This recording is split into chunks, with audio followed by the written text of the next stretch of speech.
나란 엄마, 아이의 교육과 학교 생활에 적극 참여하며 힘쓰는 이 시대에 걸맞는 엄마. 민기 어머니, 오늘도 수고하셨습니다. 아이를 위해 이 정도 일은 당연하죠. 그런데 민기의 문제로 오늘 드릴 말씀이 있습니다. 네, 말씀하세요.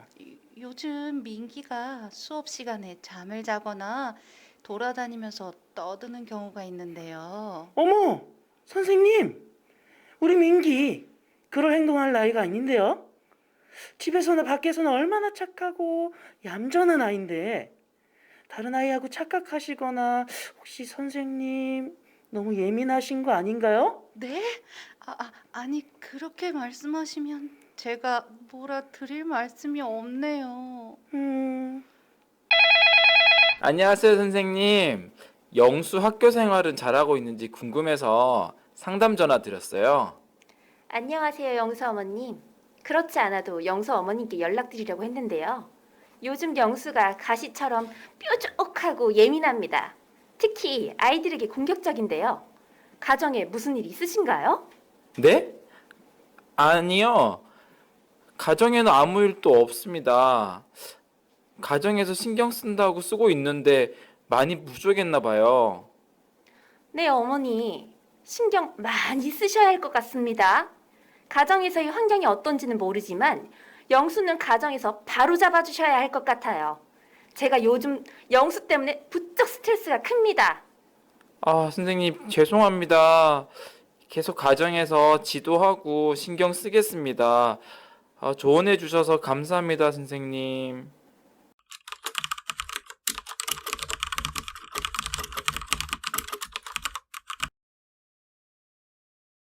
샬롬 반갑습니다. 기독 학부모 교실 오늘 7강 기독 학부모와 학교라는 제목으로 우리 함께 하게 되었는데요. 오늘도 이렇게 또 너무 귀한 분들 모셨습니다. 우리 함께 하고 있는 이 세 분 각자 한번 자기소개 한번 부탁드릴까요? 안녕하세요. 저는 7살, 4살 딸 아들을 두고 있는 조한나 집사입니다.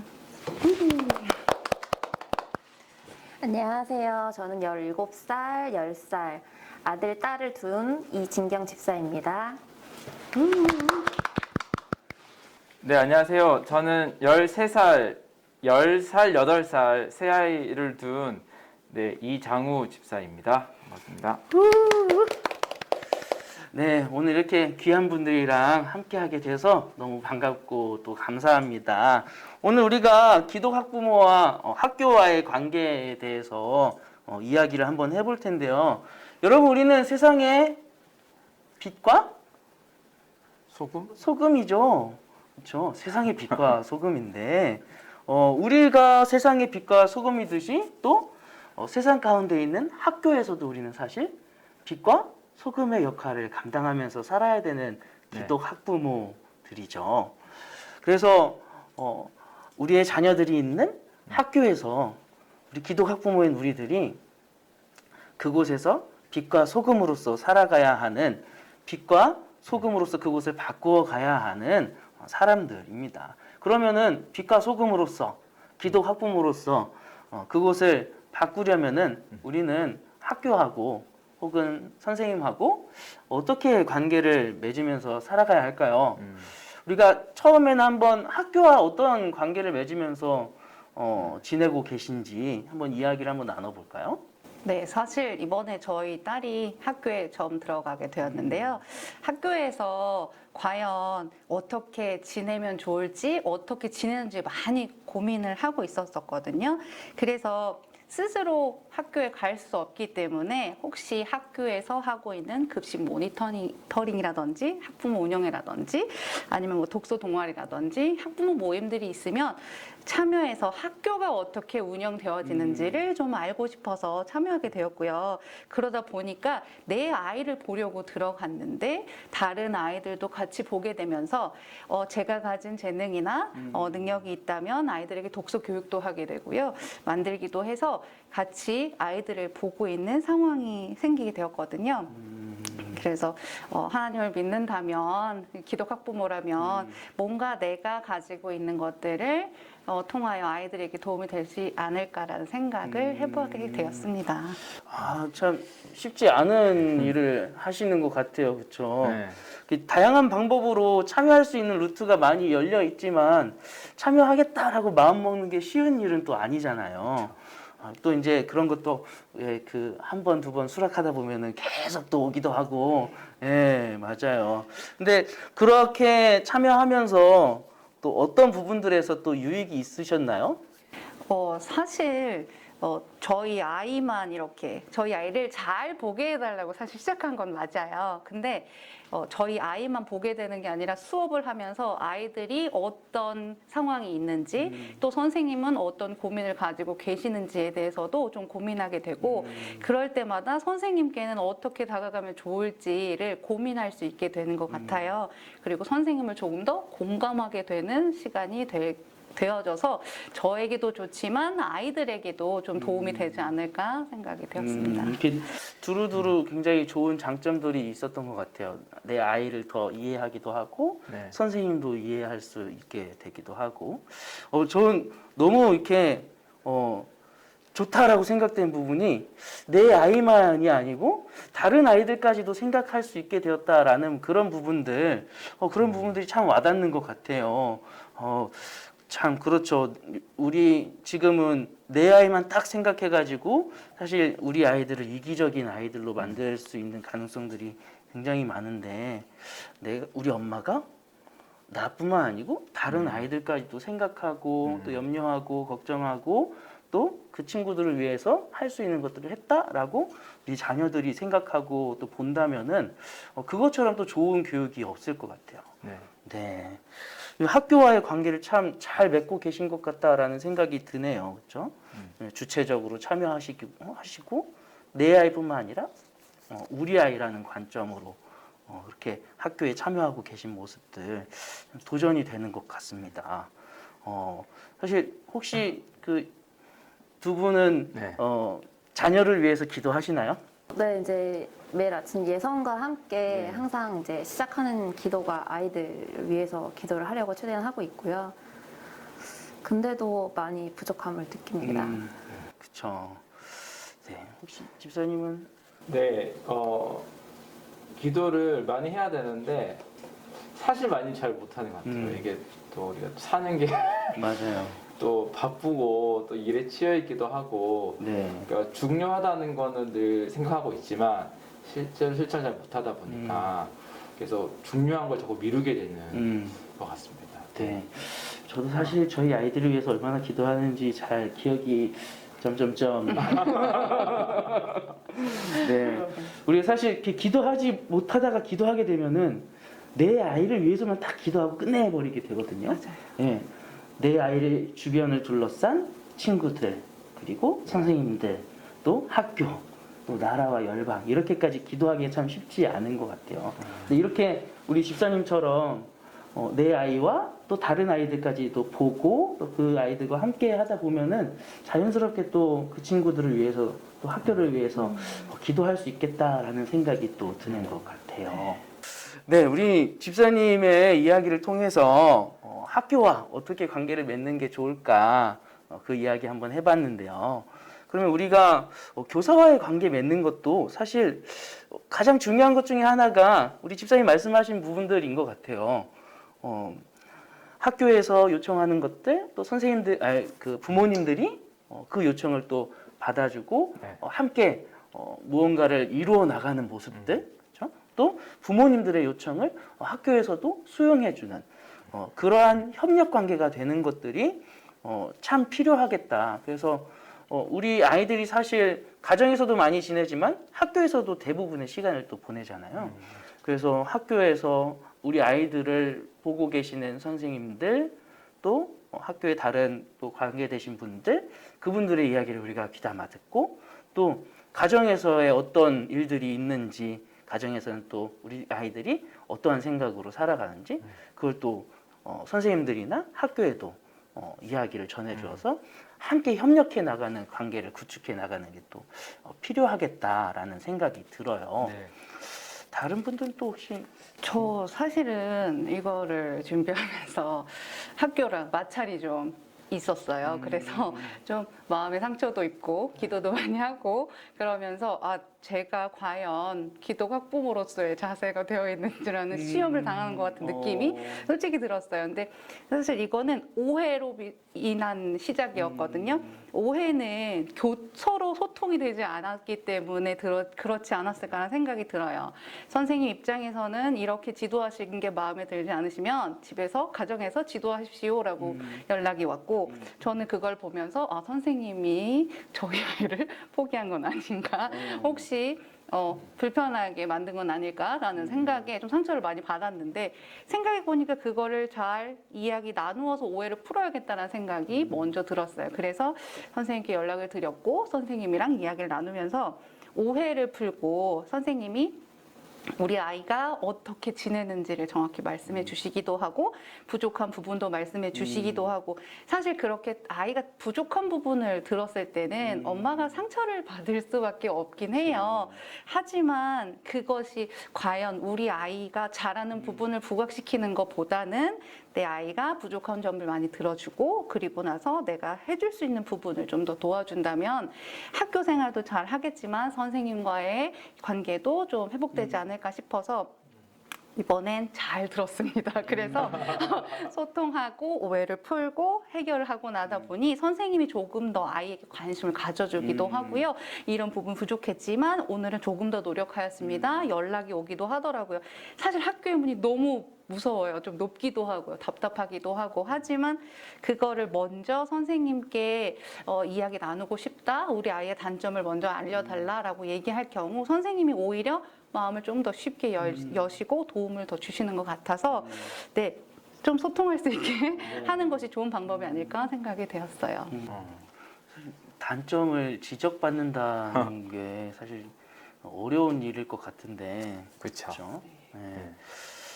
단점, 우리 자녀들이 갖고 있는 단점을 인정한다는 건 사실 굉장히 또 중요한 일이기도 해요. 왜 그러냐면 우리 아이는 아직 완성된 그 단계에 있는 존재가 아니잖아요. 완성되어 가고 있는 단계에 있기 때문에 당연히 부족한 점이 있고 더 보충해야 되는 점들이 있고 또 하나님의 은혜로 채워질 부분들이 있다라고 우리는 믿고 있잖아요. 그렇기 때문에 그런 단점들이 들려온다는 건 사실 좋은 일이라고 받아들이는 것도 필요하다라는 생각이 들어요. 네, 그 맞아요. 단점의 이야기 네. 들었을 때. 그게 중요한데 그래서 저는 한번 생각한 게 오히려 그 자녀의 단점을 선생님한테 역으로 먼저 물어보는 것도 내가 물어본 것에 대해서 선생님께서 이제 좀 자녀가 이런 부분들은 좀 부족하더라라고 얘기하면 되게 이제 잘 받아들일 수 있을 것 같거든요. 근데 이제 보통 또 사람이다 보니까 그렇죠. 이제 선생님께서 또 바른 방법에 따라서 때로는 기분 나쁘게 들릴 수도 있고 집에서는 안 그러는데 학교에서는 그러나? 친구를 잘못 만나서 그러나? 생각이 들 수도 있고 맞아요. 그런 것도 조금 해보면 좋지 않을까 싶더라고요. 아무튼 단점을 대하는 네. 그 훈련을 또 해야 되는 네. 그런 필요도 있을 것 같아요. 저 같은 경우는 이제 기독학 부모는 좀 어떤 자세가 있어야 되나를 좀 생각을 좀 해봤거든요. 그러면서 이제 좀 생각이 든 게 요즘은 학교 선생님들의 권위가 사실은 예전 같지 않잖아요. 맞아요. 예전엔 선생님께서 뭐 혼도 내고 또 때리기도 하고 맞으면서 이제 진짜 인생을 이렇게 하나의 또 선배로 잘 가르치고 했는데 요즘은 이제 저희 와이프 같은 경우도 학교에 이제 나가는데 뭐 학생들 선생님 무시하기도 하고 선생님과 기싸움하기도 하고 그런 약간 존중과 권위의 그런 모습들이 과거에 비해서는 되게 약해진 것 같아요. 근데 기독학부모라면 사실 그런 부분에 있어서 좀 어떤 좋은 역할들을 해야 되지 않나 생각이 들었거든요. 그럼 뭐 어떻게 하면 좋을까라고 생각을 해봤는데 그 저희의 교회 생활이나 이제 이런 것들에서 좀 힌트가 있더라고요. 제가 생각할 때 예를 들어서 우리가 그 하나님한테도 하나님의 권위가 있는 거를 자녀들한테 알려줘야 되는데 사실 우리가 집에 있으면서 하나님한테 기도도 안 하고 하나님에 대해서 그런 권위를 인정하지 않고 그 뭐 대충 이제 하나님 뭐 이렇게 기도 안 들어도 욕하고 그러면 자녀들이 사실은 그대로 따라하잖아요. 맞아요.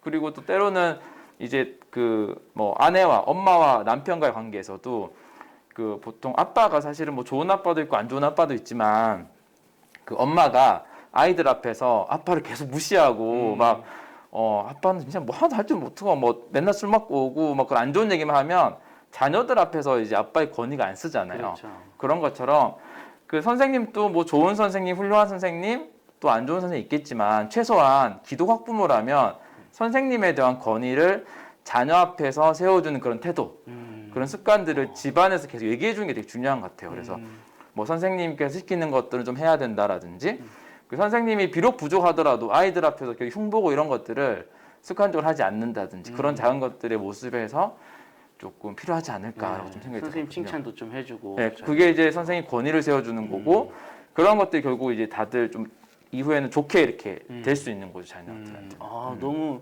그 지혜로운 부분들을 말씀해 주신 것 같아요. 네. 사실 우리 선생님들은 물론 네. 그 봉급 받으시면서 아이들을 가르치시는 직업으로서 그걸 갖고 계시지만 우리 기독 학부모들은 선생님이 그냥 단순히 돈 때문에 한다라고 받아들일 게 아니라 하나님이 내 아이를 위해서 세운 분이다라는 생각을 갖고 그쵸. 그분을 대해야 되겠죠. 그렇게 우리가 생각한다면 하나님이 내 아이를 위해 세우신 분인데 내가 어떻게 험담을 하고 욕을 하고 그럴 수 있겠어요, 그렇죠? 그렇죠. 네, 그런 부분들 분명히 선생님들의 권위를 인정해드리고 그리고 가르치는 사람으로서의 자긍심을 좀 가지실 수 있게 네. 우리 집사님 말씀하신 부분들 그런 분들 이렇게 우리가 먼저 지켜드린다면은 그분들도 열정을 가지고 우리 아이들 가르쳐 주시지 않을까요? 그렇죠. 집에서 특히 아이들은 부모와 함께한 시간들 굉장히 가정 생활이 많기 때문에 네. 그 부모의 행동 하나하나가 아이들의 그런 태도 영향을 많이 미친다고 맞아요. 생각을 해요. 네. 네. 혹시 또 다른 이야기 해주실 수 있는 게 있을까요? 근데 이렇게 선생님이 어떻게 받아들이시냐에 따라서 달라지는 거잖아요. 그 차별 같은 경우는 거진 예전부터 올라왔던 그 천지를 무시를 할 수가 없는 것 같아요. 근데 지금은 김영란법 때문에 천지가 사라졌다고 하지만 사실은 뒤에서 막상 저희가 통신이 많이 발달된 만큼 모바일 상품권으로 비일비재하게 전해드릴 수가 있거든요. 안 보이게. 네. 근데 그것도 선생님 받으신 거에 따라서 차별을 하실 수도 안 하실 수도 있겠지만 대부분이면 이걸 받으셨을 때 차별을 하실 수밖에 없는 그런 상황이 오는데요. 아무래도 저희가 그런 표현을 하는 거는 학기가 끝나고 학년이 끝나고 최종적으로 감사 인사를 드리는 게 기독 학부모적인 모습이 아닌가 싶어요. 그래서 그 선생님이 우리 아이에게 예뻐해 주시건 뭐 차별을 해주거나 상관이 없이 그동안 1년간 우리 아이에게 가르쳐 주신 그 고마움을 감사함을 꼭 문자나 연락을 꼭 해서라도 좀 전달을 하는 게 어떤가 싶거든요. 그 선생님이 어떻게 했든 간에 우리는 또 그분을 통해서 가르침을 받고 교육을 받았으니까 감사하기도 하고 또 이게 중간에 또 그거 드리면은 또 이게 그분이 또 마음이 이게 어려울 수 있으니까 그 연말에 다 학기가 끝난 다음에 감사의 마음과 함께 표현해 드리면은 좋지 않을까 이렇게 또 지혜로운 방법을 또 주신 것 같아요, 그렇죠? 사실 이게 너무 쉽게 돈으로 선생님 마음을 살려고 하는 것들이 세상에서는 그렇게 또 쉽게 이야기들 하고 할 수 있잖아요. 그렇죠? 맞아요. 네. 근데 우리가 뭐 보통 감사한 거는 항상 계속 자주 많이 표현하는 게 좋다라고는 하잖아요. 표현하는 방법이 이제 물질적인 것도 있긴 하겠지만 또 다른 표현들은 또 학기 중에 또 계속 이렇게 표현하고 해도 괜찮지 않나요? 그렇지 않을까요? 네. 저도 그럴 거라고 뭐 감사 생각해요. 메시지를 보낸다든지. 메시지를 보내고. 네. 그런 거는 뭐 김영란법엔 안 걸리죠? 그렇죠. 네. 그럴 것 같아요.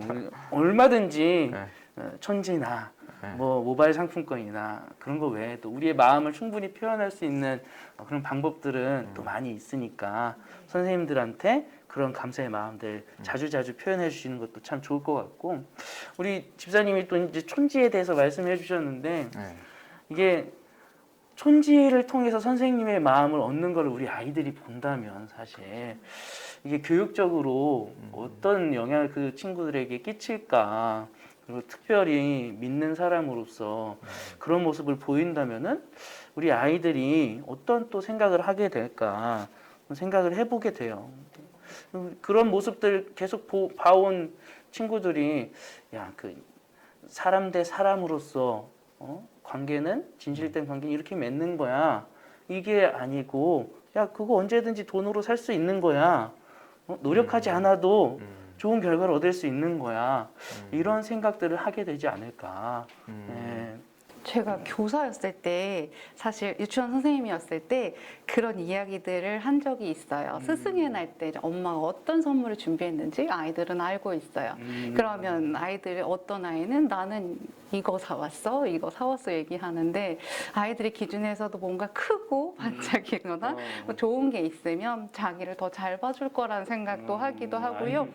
예, 왜냐하면 7살 친구들이기 때문에 이제 머리가 다 큰 친구들이라 그런 이야기들을 하면서 우리 엄마는 이거 사줬는데 이런 얘기를 하면서 자기를 서로 비교하기도 하고 좋은 걸 하면 선생님이 더 잘해줄 거라는 생각을 하기도 하고 그 아이들이 선생님 내가 우리 엄마가 이렇게 좋은 걸 줬는데 선생님이 나한테 왜 잘 못해주지? 라는 의심 같은 것도 하기도 하고 선생님 그거 마음에 안 들어요? 라고 물어본 적도 있어서 좀 당황스러운 적이 있었어요. 지금은 김영란법이라 안 되긴 하지만 예전에 그런 모습들을 보면서 사람의 어떤 평가의 기준이 물건이나 뭐 값에 이렇게 좌지우지 되는 거에 대한 마음이 좀 불편했거든요. 그래서 오히려 그런 어머님들이 지나가면서 선생님 감사합니다. 선생님 뭐 이렇게 너무너무 고생하십니다. 아이들이 선생님으로 인해서 많이 발달한 것 같아요. 라는 이야기를 들을 때 너무 뿌듯하더라고요. 그리고 내가 스스로 내가 잘 못했던 부분들이 생각이 나면 그때는 내가 조금 더 잘해야겠다라는 생각이 들 정도로 생각이 돼서 선생님들이나 이제 학교에 있을 때도 조금 더 칭찬이라는, 그러니까 감사의 말씀을 전하고 그리고 내가 더 노력하겠다라는 낮은 자세를 보여준다면 선생님들과의 관계나 학교의 관계에 있어서도 기독 학부모로서의 자세가 되지 않을까라는 생각이 순간 듭니다. 네, 네. 그렇네요, 진짜. 말씀 듣고 보니까 이렇게 돈을 통해서 감사의 마음을 표현한다라는 게 어떻게 보면은 정말 사명감을 가지고 이렇게 교육 현장에 계신 분들한테는 어떻게 보면 모욕 같은 게 될 수도 있겠다는 생각도 드네요. 맞아요. 그럴 네. 수 있을 것 같고 이게 학생 입장에서는 그러니까 저의 초등학교 시절을 다시 한번 생각을 해보니까 초등학교 2학년, 3학년 때 선생님께서 되게 칭찬을 많이 해주셨던 때가 있었던 것 같아요, 기억에. 그때 이제 어머니가 뭐 어머니회 회장 활동도 하고 하셨던 것 같아요. 그때 이제 선생님께서 잘 해주시니까 선생님 좋아하는 마음이 생기잖아요. 좋아하는 마음 잘해주니까 또 존경하는 마음, 그 순수한 마음들이 생기는데 만약에 그게 어머니가 선생님에게 뭔가 촌지를 줬다거나 물질적인 것을 줘서 선생님 잘해줬다고 내가 알게 되는 순간 선생님에 대한 어떤 존경심이나 좋아하는 마음이 애들 입장에서 없어지잖아요. 그럴 것 같아요. 네. 그러니까 안 좋은 거죠. 맞아요. 선생님한테도 이제 방금 비사님 얘기처럼 있을 것 같고 자녀들한테도 그런 게 알게 되면 자녀들이 그런 마음이 생길 것 같아요. 네. 혹시 돈으로 살 수 없는 게 있다는 걸 네. 분명히 우리 아이들에게 가르칠 필요도 있겠다 생각 드네요. 네. 혹시 또 다른 좋은 것들 있을까요? 선생님과의 관계를 잘 맺기 위한?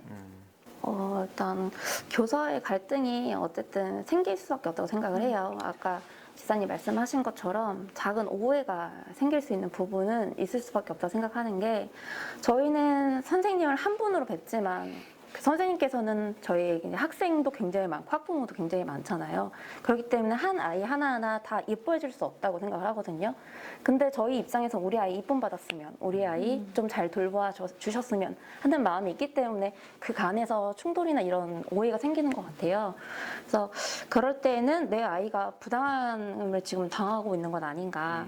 그렇게 해서 그 선생님을 적대하거나 아니면 그 선생님을 좀 흉보면서 안 좋게 생각하시는 것보다는 저희 그 각자 맡은 일을 최선을 다하는 거예요. 그러니까 아이가 뭐 주어진 숙제 아니면 준비물 이런 것 등을 기본적인 최소한의 기본적인 것들을 저희가 잘 챙겨서 나간다면은 선생님께서는 솔직히 그게 일손이 주는 거거든요.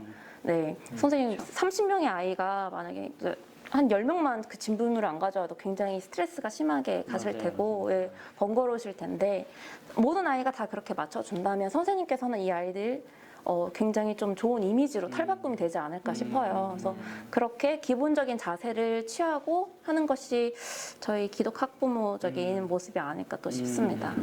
맞아요. 이렇게 내 자녀가 특별히 잘못한 것도 없는데 선생님들이 어떤 선입견과 편견을 가지고 우리 아이들 대할 때 참 마음이 어려울 것 같아요. 그러면 나도 이렇게 한번 쏴줄까? 어? 네. 쏴 붙여가지고 얘기 좀 할까라는 생각이 들 것 같은데 사실 세상에서는 그게 통하는 원리죠. 네. 예, 부부의 원리, 눈에는 눈, 이에는 이 뭐 이런 거. 네. 근데 사실 성경에서는 하나님께서 말씀하시는 게 모든 사람과 더불어 화목하라. 너희가 친히 원수를 갚지 말라. 하나님의 진노에 맡겨라. 선으로 악을 이겨라. 이런 말씀들 로마서 말씀 보면 그런 말씀들 많이 하시더라고요. 네. 그리고 또 어떻게 보면은 내가 한 사람을 향해서 분노하는 마음과 또 원한 깊은 그런 마음들 갖고 있을 때 이렇게 하나님과의 소통도 좀 어려워진다라는 생각이 들어요. 네. 예, 분명히 하나님으로부터 나를 멀어지게 하는 것들이 되지 않을까. 그렇죠. 그래서 우리 집사님 말씀해 주신 것들 참 좋은 것 같아요. 김교사님 이게 되게 공감이 되는데 제가 이제 아내한테 한번 물어봤거든요. 기도 학부모로서 또 촬영도 하고 네. 여보는 어떻게 하냐. 왜냐면은 아무래도 이제 아빠보단 엄마가 많이 그렇죠, 하니까. 근데 우리가 이제 뭐 대단한 걸 되게 거룩하고 이런 모습들도 좋겠지만 당장 실천하는 모습으로는 선생님이 숙제 내준 거 꼬박꼬박 하는 거 체크해주고 준비물 잘 챙겨주고 네. 엄마로서 그런 것들이 어떻게 보면 너무 기본적이고 잘 해줘야 되는 것들 그런 것부터 해줘야 되는 것 같다는 생각이 들더라고요. 네. 그런 얘기 많이 하더라고요. 네. 가장 기본적인 것들이 잘 안 지켜질 때가 많죠. 그렇죠. 예. 네. 선생님 숙제 내주는 거 준비물 챙겨오라는 거 아무거 안 하면서 뭐 다른 이제 뭐 기도나 거룩한 것들을 하는 것 자체가 사실은 네. 예. 그래요. 우리가 이렇게 또 여러 가지 학교와 관계를 맺으면서 어떻게 맺으면 좋을까, 또 선생님들과는 기독 학부모로서 어떻게 관계를 맺으면 좋을까 여러 가지 또 이야기들 했는데 어쨌든 우리가 학교와 또 학교에 계신 선생님들과 기독 학부모로서 세상의 빛과 소금으로서 그분들과 정말 좋은 관계들, 협력자의 관계들 맺으면서 지내야 한다. 또 그곳이 우리가 바꾸어야 하는 곳이다. 우리 자녀들을 통해서 나를 통해서 그곳이 하나님의 나라로 바뀌어 가야 한다라는 것들을 우리가 꼭 기억하고 또 내가 할 수 있는 것들 하나하나 실천하면서 또 지냈으면 좋겠다라는 생각이 드네요. 여러분들 오늘 이렇게 간단하게 짧게 이야기를 나눴는데 여러분들 어떤 생각들 드셨나요? 저는 사실 그 선생님과의 마찰이 있는 상황에서 잘 풀리긴 했지만 그래도 사람은 각자 다 다르게 생긴 거는 인정을 해야 된다고 생각을 해요. 그리고 하나님께서도 이제 우리 예수님이 제자들의 발을 씻기셨던 것처럼 섬김의 자세, 낮은 자세로 먼저 다가가고 먼저 마음을 열고 그리고 선생님을 내가 받아주는 입장이 아니라 선생님을 아까 권위 말씀하셨던 것처럼 권위를 세워주면서 내가 옆에서 도와줄 수 있는 발돋움할 수 있는 일들이 뭔지를 생각해 보면 좋을 것 같아서 이 이야기를 나누면서 섬김이라는 단어가 자꾸 머릿속에 떠오릅니다. 섬김 좋은 것 같아요. 네. 저는 이제 평소에는 학교는 세상적인 공간, 그다음 교회는 영적인 공간 좀 분리를 많이 했었어요. 그래서 학교와 신앙을 함께 묶는 일이 거의 생기지를 않았거든요. 근데 세상적인 공간에서 나는 하나님을 믿는 사람이다라고 자연스럽게 드러내고 나타냈어야 했는데 그거를 계속 까먹고 잊고 살았던 것 같아요. 아이에게 내비쳐 줄 때도. 그래서 입원을 준비하면서 그거를 다시 한번 상기시키고 다시 한번 그것을 입력하면서 아이에게 그것을 많이 전달을 하고자 노력을 했고요. 특히 학교라는 공간에서 순종적인 모습이 아이에게 나타나지 않으면 그것은 정말 기독교적인 모습이 아니라고 생각을 하거든요. 그래서 저희가 항상 성경의 말씀에 따라 순종적인 모습을 드러내면 그게 자연스럽게 크리스찬임을 나타내고 하나님 이름을 높일 수 있는 것이 아닌가라는 생각을 하게 되었습니다. 저는 그 주변에 이제 선생님들 얘기를 친구들이 있으면 들어보면 항상 그 가정교육 학부모들에 대한 불만을 많이 얘기하는 것 같아요. 그리고 당연히 학부모들은 선생님에 대한 학교에 대한 불만을 많이 네. 얘기하고요. 저 같은 경우도 작년에 코로나 때문에 애들 학교 안 가고 하니까 거의 일주일 내내 집에 있는데 선생님은 도대체 무엇을 하는 것이지 이런 학부모 입장에서만 보통 생각을 하잖아요. 근데 이제 기독학부모는 어때야 될까 이런 이제 질문을 스스로 하고 오늘 나누다 보니까 이제 상대방 그러니까 교사, 선생님, 학교 상대방 입장에서 한 번 더 생각할 수 있는 그런 시간이 좀 된 것 같아서 예, 좋은 것 같아요. 좀 성숙해진 것 같기도 하고. 네. 그렇죠. 저는 실질적으로 좀 도움이 많이 된 것 같아요. 네. 저희 이제 첫째가 2학년이고 네. 둘째가 내년에 또 학교 가고 그러는데 어떻게 학교하고 또 선생님들하고 관계를 잘 맺어가야 할까. 저도 도움이 많이 되었던 시간이었고 또 여러분들 통해서 또 도전이 또 많이 됐던 시간이었던 것 같아요. 우리 이번 시간을 시청하고 계시는 우리 풍성교회 성도님들 혹은 또 이 영상 어떻게든 보고 계시는 또 많은 시청자 여러분들 어떤 생각을 또 품게 되셨나요? 여러분들이 기도 학부모로서 학교에서 선생님들과 또 어떻게 살아가야겠다라고 다짐하신 것들, 생각하신 것들 있으신가요? 그런 것들 있으시면은 댓글로 남겨주시고 다양한 것들, 다양한 방법들 우리 함께 나눠주시면 참 좋을 것 같습니다. 네, 오늘 이렇게 함께 해주셔서 참 감사하고 네, 어색하고 힘든 시간이었지만 너무나 잘 촬영에 임해주셔서 참 감사합니다. 우리 박수 치면서 마칠까요? 네. 네, 감사합니다.